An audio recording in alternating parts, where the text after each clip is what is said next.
It's so great to have you guys here. Thank you so much for coming and playing. We appreciate it. Cassandra, I was literally just talking to you a few minutes ago backstage before you were coming out and doing this, and I understand, first of all, your second full-length album, it's out right now, Lost in a Dream. Congratulations. You were telling me Portland actually has something to do with that album. I'd say it was. I'd say it does for sure. Yeah, I wrote the bulk of it when I was here. Actually, rather the first half of it while I was here in a particular relationship.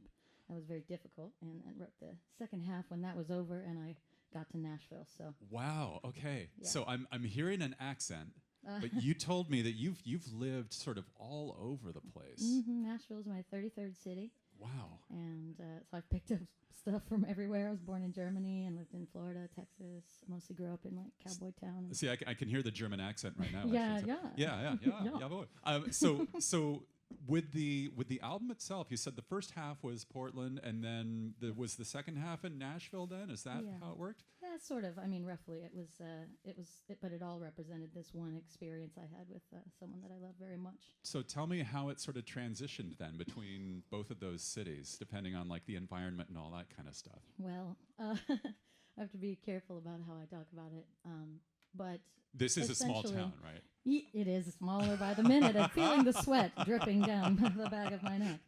No, but it really, I mean, it encompasses a sort of type of relationship more so. I'm going to go ahead and just put it into a broader spectrum. Gotcha. Imagine you're dating someone like the Wizard of Oz. Oh, all right. And you know, it's sort of about my sort of hero's journey coming out of a sort of codependent feeling relationship, you know, codependent, sort of very toxic dynamic, and not knowing whether it was real or not real, or like if I was imagining it, I was being sort of lied to, and wow. That's a lot to unpack it's with a that lot. album I there. feel really nervous talking about it. No, I've been very candid about it everywhere else. Well, thank you for sharing that. And basically, we can hear your story in the songs on the album, so we can just listen into it. Ultimately, Ultimately, it's about, you know, forgiveness and finding yourself and giving yourself the hall pass to be the home that you were looking for in somebody else, and maybe not building people up on this big pedestal. And in this instance, I built an entire city around the idea of this person. Wow. So the Emerald City, you know, it's sort of like peeking behind the curtain and realizing that you idolize someone who's just another human with problems. And like interesting. There's a few different Wizard of Oz things to unpack there. Definitely. That's amazing. You know, with regard to your music, I've seen different names sort of bounced around, like Joni Mitchell, Patsy Cline, but then also Nirvana and Pearl Jam. I mean, these are some interesting influences going on here. Tell me what, like, where's the sort of middle ground, if you will? Yeah, what's going on with that? Tell me about those influences. 90s. Yeah. Yeah, I mean, I grew up with loving like alt music and grunge, and also started like yodeling as a little cowboy poet in like a cowboy poet society in Idaho when I was like 8 years old. I started booking myself, doing shows at like anywhere from like retirement homes, fireworks stands, like 4th of July parades. Like I was very tenacious, and my range was anything from classic country western, right, which I learned from my grandparents. They taught me, and I just loved crooners and all of that old stuff. Okay. And also Britney Spears and Christina Aguilera and all like Whitney Houston, Mariah, the divas, and then, you know. I'm still at the yodeling alternative crossover. That's amazing. They call it y'alternative. Y'alternative. I love it. Yeah. And you were booking your own shows at the age of 8? Out of the yellow pages. I discovered that you could just call a radio station. I was like, I can just call the radio station. That's amazing. That's amazing. Wow. So 8-year-old Cassandra Lewis is looking through the yellow pages and saying, hey, I'm going to come and sing at this retirement home, and you guys are going to love it, like it or not. That's kind of what I'm getting from that. Yeah, and I mean, sadly, they're not here to let us know whether they did like it or not, but I think it went well. They could they could be here in spirit. Yes.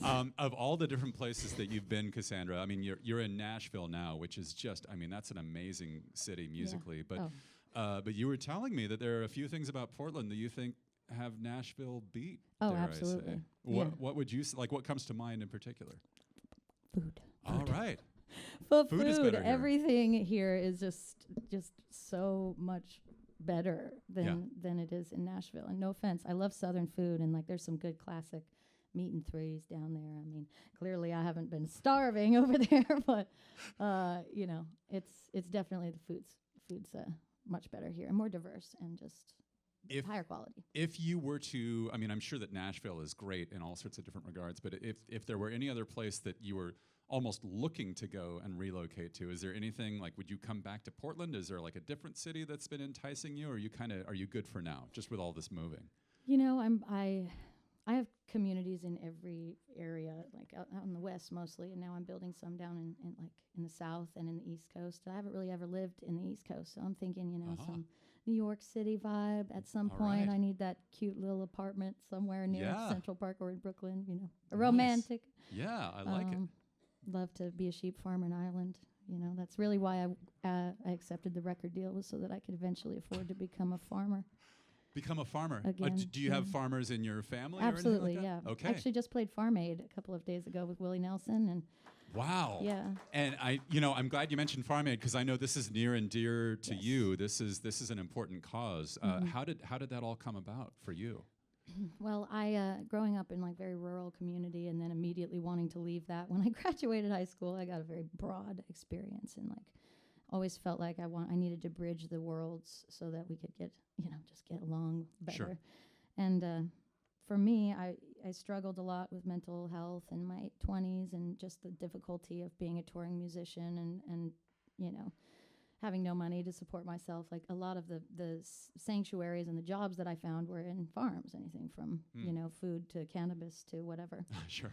And so there was always a rich music sort of connection Yeah. in those places. And so I realized the need for that grounded feeling as a musician, and it brought this idea to life for me, that I wanted to connect all these places that are trying to do that, and Sure. musicians. So created an international touring cooperative for indie musicians, and bringing them to independent farmers and smaller scale farms, so that they can have sort of a sustainable culture together. Wow. And help kind of pull some of the alcohol driven